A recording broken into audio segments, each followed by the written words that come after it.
नमस्कार. आज आपण पोह्यांचे कुरकुरीत आणि भरपूर पौष्टिक असे कटलेट बघणार आहोत.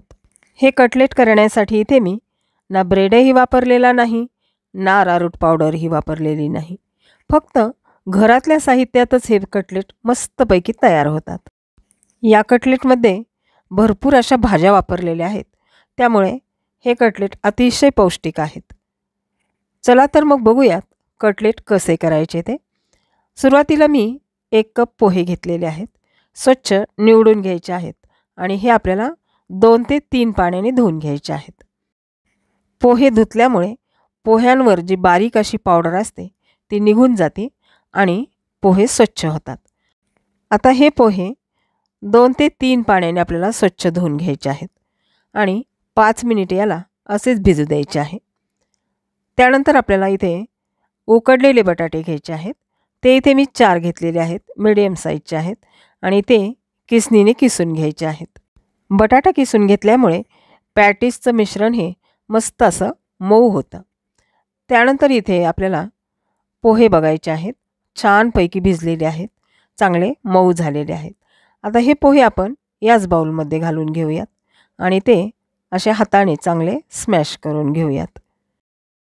जर तुम्हाला पोहे असे मऊ करता येत नसतील तर तुम्ही मिक्सरला काढले तरीही चालतील. आता पोहे चांगले बारीक झाले की आपण बटाटा आणि पोहे हे दोन्हीही चांगलं मिक्स करून घ्यायचं आहे. म्हणजे कटलेटला चिरा जाणार नाहीत आणि आकारसुद्धा छान येईल. पोह्यांमुळे कटलेट मस्तपैकी कुरकुरीत होतात. आता आपलं हे मिश्रण तयार झालेलं आहे. यामध्ये आपल्याला काही भाज्या घालायच्या आहेत. सुरुवातीला मी मटार हे फ्रेश आहेत, परंतु ते मी उकडून घेतलेले आहेत अगदी 2 मिनिट. त्यानंतर गाजर, कांदा आणि कोथिंबीर हे चांगलं बारीक चिरून घ्यायचं आहे. भरपूर पौष्टिक आणि वेगळं असं इन्ग्रेडियंट म्हणजे बीट घातलेलं आहे. बीटामुळे हे कटलेट आपले मस्त पौष्टिक बनतात. आता यानंतर आपल्याला हिरव्या मिरचीचे काप घालायचे आहेत. इथे मी 2 हिरव्या मिरचीचे काप घातलेले आहेत. किसलेलं आलं घालायचं आहे. आता यामध्ये आपल्याला काही पावडर मसाले घालायचे आहेत. सुरुवातीला जिरेपूड अर्धा चमचा, धणेपूड अर्धा चमचा, अर्धा चमचा लाल तिखट हे आपल्या आवडीनुसार घालायचं आहे. चवीनुसार मीठ घालायचं आहे. मीठ घातल्यानंतर यामध्ये आपल्याला अर्धा चमचा चाट मसाला घालायचा आहे. चाट मसाला घातल्यामुळे आपले कटलेट मस्त चटपटीत लागतात. आता लगेचच हे मिश्रण आपल्याला मस्त मिक्स करून घ्यायचं आहे. याचा चांगला गोळा बनला पाहिजे. तुम्ही तुमच्या आवडीनुसार या कटलेटमध्ये कोणत्याही भाज्या घालू शकता. हे व्यवस्थित मिक्स केल्यानंतर आपलं हे कटलेटचं मिश्रण तयार होईल.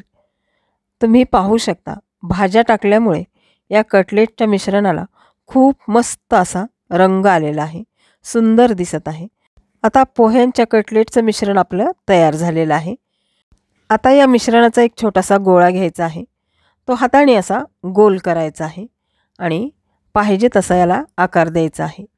इथे मी हार्ट शेपचे कटलेट बनवत आहे. अशा पद्धतीने हे आपल्याला कटलेट बनवायचे आहे. गोल करून घ्यायचा आहे आणि बोटाने याला असा आकार द्यायचा आहे. म्हणजे मस्त असा हार्ट शेप तयार होईल. तुम्ही कोणत्याही आकाराचे करू शकता. आता अशाच प्रकारे मी बाकीचे कटलेट करून घेत आहे. इथे मस्तपैकी हे कटलेट तयार झालेले आहेत.